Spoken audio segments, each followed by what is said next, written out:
మన జీవితంలోకి ఎంతమంది వచ్చినా, ఎన్ని సిరులు వచ్చినా, అన్నం పెట్టిన వారిని, అన్నింటికీ నేనున్నానని, నువ్వు ముందుకెళ్ళు అని ధైర్యం ఇచ్చిన వారిని, ఆశ్రయం ఇచ్చిన వాకిలిని ఎప్పుడు కూడా మరవకూడదు.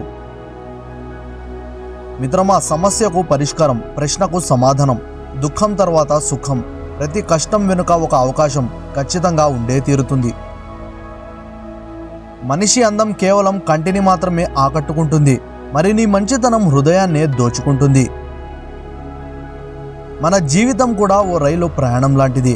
ప్రారంభం నుండి చివరి వరకు ఎవరెవరో ఎక్కుతారు, పరిచయం అవుతారు, మధ్యలో విడిచి వెళ్ళిపోతారు. కానీ చివరి వరకు మనతో పాటు వచ్చేది కేవలం మన గుండె ధైర్యం మాత్రమే.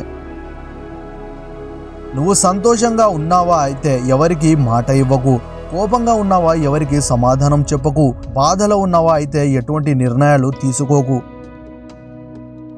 కాలం మారింది. ఒకప్పుడు ఒకరి కష్టాన్ని చెప్పుకొని సహాయం చేసే రోజులు పోయి, ఒకరి కష్టం గురించి మరొకరు చర్చించుకుంటూ ఆనందపడే రోజులు వచ్చాయి. దేహంలో ఆరోగ్య మరి మనసులో ఆనందం ఉన్నవారిదే అసలైన గొప్ప జీవితం. ఆకాశమంతా ప్రేమ ఉన్నా ఏమి లాభం చెప్పు, అణువంతైనా అర్థం చేసుకునే మనసు లేకపోతే. ఈరోజు నీతో సరదాగా మాట్లాడేవాడు రేపు అతని దగ్గర డబ్బు వస్తే ఆ సరదా అతనిలో ఖచ్చితంగా ఉండదు. నీ ప్రక్కన ఉన్న మనిషి నువ్వు ఎప్పుడు అతని కంటే తక్కువే ఉండాలని అనుకుంటాడు. వినటానికి చేదుగా ఉన్న ఇది మాత్రం నిజం. ఈ లోకంలో మంచిగా బ్రతకాలంటే చాలా వదులుకోవాలి, కానీ చెడ్డవారిగా బ్రతకాలంటే ఒక మంచితనాన్ని వదులుకుంటే చాలు. ఆనందం మరి నమ్మకం ఇవి అమ్మకానికి దొరకవు. ఆనందాన్ని మన వాళ్లతో పంచుకోవాలి, మరి నమ్మకాన్ని మన మనసులో పెంచుకోవాలి.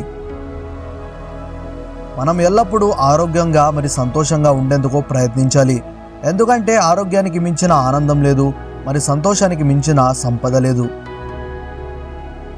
బంగారం ధర మనిషి బాధ ఎప్పటికీ పెరిగేవే కానీ తగ్గడం అంటూ ఉండదు.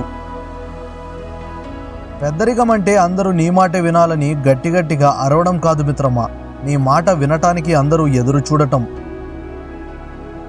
ఒక మనిషి దగ్గర ఒకప్పుడు ఉండే విలువ ఇప్పుడు అతని దగ్గర లేదంటే మనతో వాళ్ళకి ఇంకా అవసరం లేదని అర్థం. ఎలా అయితే ఒక చిన్న రంధ్రం నిండు కుండను ఖాళీ చేసినట్టు అణువంత అహం చక్కని అనుబంధాన్ని దెబ్బతీస్తుంది.